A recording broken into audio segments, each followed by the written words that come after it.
All right, let's look a little bit at our actual structure of a DNA molecule. And you can see this on page 75 in your handbook. It gives you a little bit of a diagram, but I'm actually gonna draw it out for you. So we said, first of all, that DNA is shaped like a double helix, meaning that it is two-sided.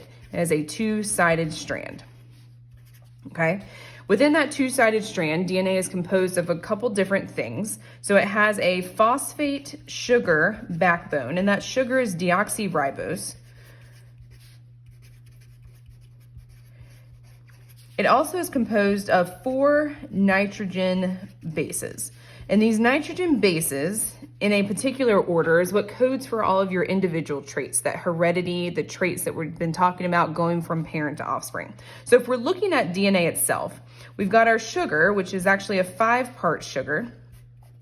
So this is that deoxyribose, hence the D in DNA, all right? That deoxyribose is then combined with a phosphate group, which then are attached to these things referred to as nitrogen bases, okay? So these nitrogen bases are held together by what is referred to as a hydrogen bond. And a hydrogen bond is a very, very weak bond, okay? So this plays a huge component when we start talking about DNA replication. Before our cells can divide, remember in that S phase of interphase, that DNA has to replicate in order to make 2 strands of DNA so that each cell gets its own copy of DNA. So these hydrogen bonds are weak in order to be broken between those nitrogen bases. All right, so our 4 nitrogen bases are adenine, which pairs up with thymine, represented by the letter T. And our cytosine pairs up with guanine, which is represented by the letter G. So if we're talking about an actual DNA structure, so we have this lovely double helix, and this is the picture that you normally see of DNA. Each of these rungs on the ladder is where we find our A's, our T's, our C's, and our G's.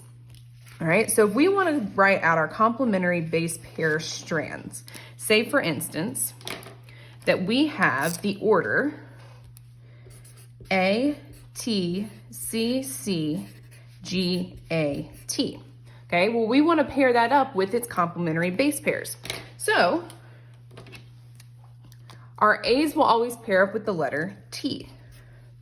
So we would write it like this. Our T's will always pair up with the letter A. See, vice versa. C always pairs up with G. G, once again, pairs up with C. A pairs up with T. And T pairs up with A. So right now, we went from a single strand of DNA to a double strand of DNA. So if we were to write that down, and we have our DNA, we kind of unraveled that to make it look like a ladder.